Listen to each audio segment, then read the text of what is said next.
Welcome to chartforecaster.com. I'm Kyle. In today's video, we're going to be breaking down Ambition's enterprise management company. And as you can see, this thing is ripping.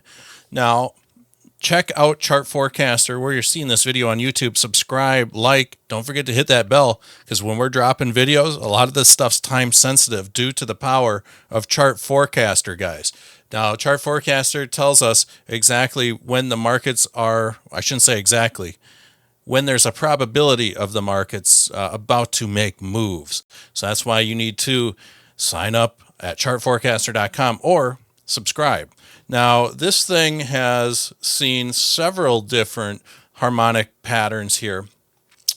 One which was very, very interesting, and I do think that we have seen maybe the peak of AHMA here, and I do think that we might be getting somewhat of a reality check here. I'm back down to around that $8.75-ish level.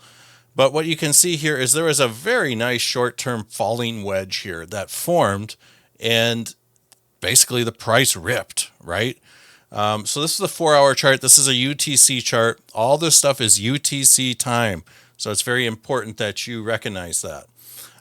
So we're going to look at this. There is a very nice swing high on, let's just go back to October 30th. Let's just try 10/30/2025 and behold. Okay, so was this predictable? Was this predictable? Well, chartforecaster.com does a tremendous job at pinpointing almost exact points and times when you can expect the markets to kind of move, right? So here, for example, it said that off this bear leg that we were going to see bullish or bearish momentum start, and it did.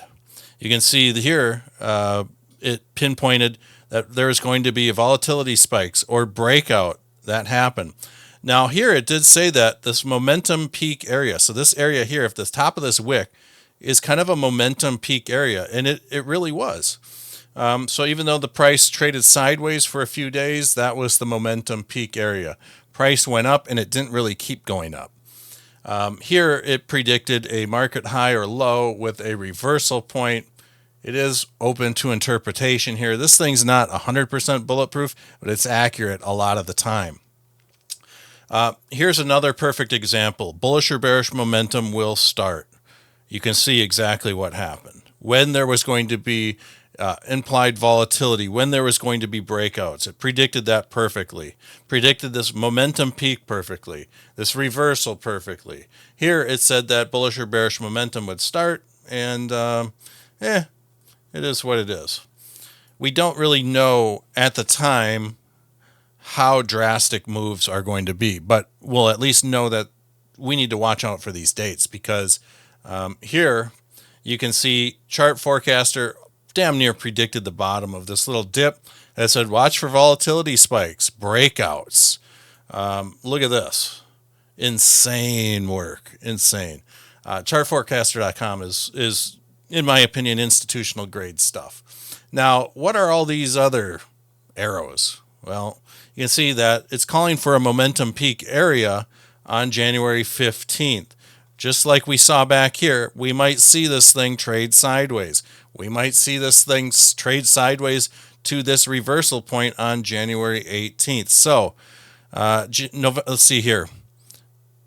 Talking way too fast. January 14th, 1900 hours. That is going to be a potential market peak area. So here we go. We'll just place this. Let's head on down to a 1-hour chart. January 14th, 1900 hours. We'll just go boom right there. And then the other point of interest was January 18th at about 2000 hours. So January 18th, which is a weekend. We'll just go the open of Tuesday, the 20th. We'll put a pin there. That is an important date to watch for as far as a reversal point or market low or high is concerned. And on January 22nd, it's saying that bullish or bearish momentum will start building at 1500 hours. So the 22nd, 1500 hours, this is a point in time that we need to be on the lookout for bullish or bearish momentum to start building back up. Now, This thing, in my opinion, has just gone up tremendously. And I do think that we could be nearing a point where we see some sort of falling wedge, we see some sort of pennant pattern form, something like this up until this point here. It's open to interpretation at this point, but really, if I had to trade this, or if I was going to trade this type of volatility, guys, I'd be waiting for a momentum peak area or a common reversal point on the 18th. So I can wait 5 days to kind of see what happens. I'm really going to be paying attention at the end of Friday's close to see where this thing's at. We could be gearing up for one of these very nice ascending triangles or something like that. We just need more data. And sometimes making the best trade is waiting for the setups because, everybody else is out there trading blind. They're using all this baloney. They're not really advanced technically at the same level that Chart Forecaster is. And that's okay because you have chartforecaster.com, which could give you an edge. So if you want to just drop a like, comment, and subscribe, hit the bell notification because when I'm dropping this alpha, it's very time sensitive. So we'll see you guys on the next video.